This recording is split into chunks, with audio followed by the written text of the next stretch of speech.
Good morning, I'm Brandon Oswald. We're back here in the cabin, back on the homestead.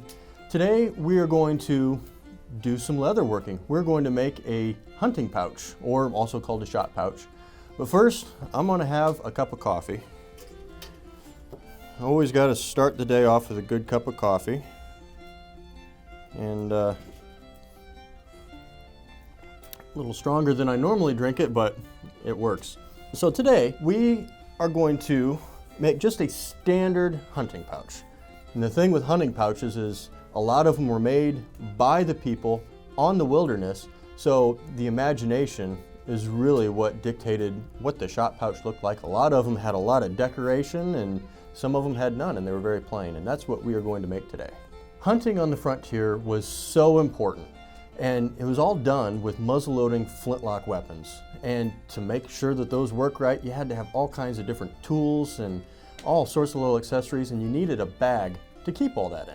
Today, we're using elk hide to make our shot pouch, and it is nice and pliable, thick and durable. Some of the other videos you've seen, I've worked with veg tan, which is a hard, more rigid leather, and it has uses for straps and you can carve it. The elk hide, being nice, soft, and pliable, will make an excellent, excellent bag. So here's the pattern I've designed for today. It's 3 pieces. So we have the inside pouch, the front of the pouch, and then the main piece, which includes the flap. And I've made this just out of canvas, and it's nice because you can fold it up and you can get your center line. That way everything's symmetrical. You know, that's the key for making a good product, is just having it symmetrical. So what we'll do now is we'll lay this out and cut out our pieces.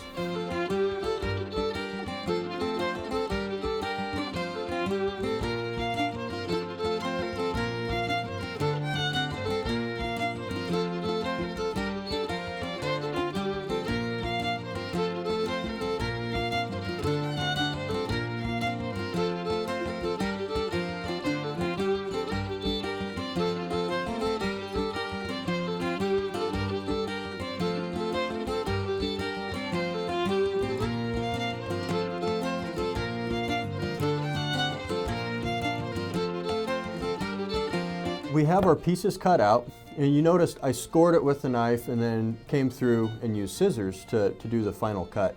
In the past, I've used a round knife, and there's many different ways. With this thin, pliable leather, scoring it first with the knife and then following up with the scissors is an excellent, excellent technique to make that final cut. I also cut a thin strap. This will be the welt that will go in between the 2 pieces. It'll give extra strength to the seam. And we're not really going to measure that. We'll just kind of lay it around like that and then just give it a snip right there. That way we don't have to punch too many extra holes. And that is the next step, punching holes. To punch the holes, the tool I'm using is a homemade tool. And it's a piece of metal. It's flat and it has 5 little tongs. So each time I hit that, it'll make 5 holes. And I'll move it and I'll just line up the last one with the last hole, then I'll hit it again. So each time I hit, I'm actually making 4 holes, and they're all evenly spaced. So it makes the stitching quicker and more consistent. The first thing we'll do is we will punch out the front flap, and we'll get the holes punched all the way around. And then we can line that up on the main part of the bag and poke holes. That way we know exactly where those stitches are going to start and the flap stitches will start, because you don't want those to get mixed up, and you want it to keep it nice, straight, and symmetrical.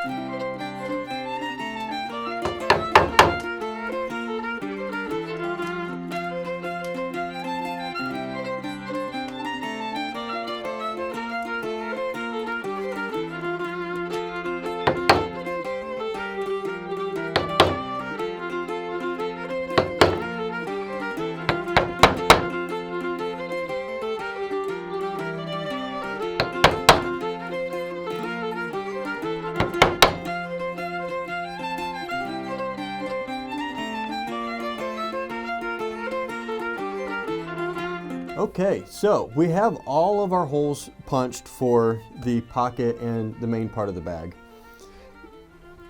To stitch, we are going to be using a hemp thread. And you can double it up too if you want it thicker. And I think that's what we're going to do today. So we're just going to cut a length here, double it up. And we're going to prep it with beeswax. And what this does is it helps the fibers of the thread stay together. So as you're stitching it through the leather, it's not wearing down the thread and making it thinner and weaker. This will give it more strength, and it'll also help it go through the holes easier.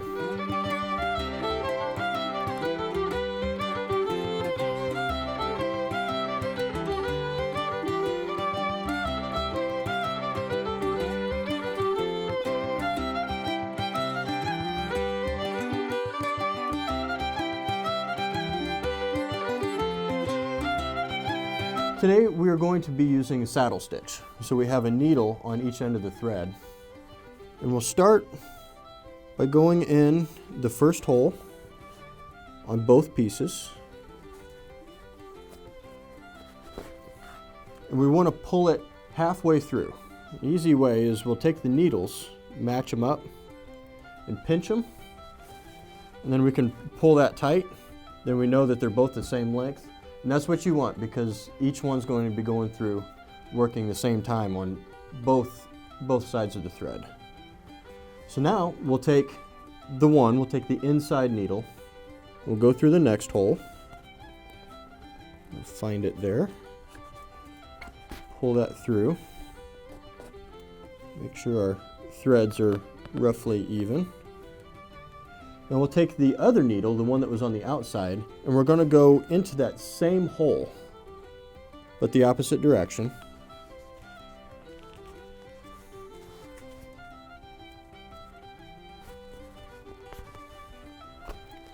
Pull that through. Now we can take both of these threads and pull them, and it'll tighten the stitch right up, and it'll make a really consistent, really tight, really strong stitch. There's one, and we'll just repeat the process all the way around.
So, doing a lot of stitching, takes a lot of patience, but you know, it's a good, nice day out here. We've got our coffee and, you know, beautiful time to just relax and do a little bit of work with your hands. So our next step here is to do the rolled edge on the flap. And what that takes is 2 sets of holes to stitch so that each stitch kind of folds it over. And we'll start with the one side. And then we'll just kind of eyeball, once again, not doing a whole lot of fancy measuring. Let's go back about this far and we'll put a punch in. Now, the one on the inside here, we want to follow that one around first, because that'll be the stitches on the face. These corners, when we roll them over, the holes have to be farther apart so that the holes line up. So if we do the face holes first, they'll all be a consistent spacing. The ones on the outside, they're going to be spread apart farther, so to kind of accommodate for the extra material as it comes around the corner. So we'll go ahead and get our 2 parallel lines punched all the way across, and then we'll start stitching that.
Here we have our finished hunting pouch.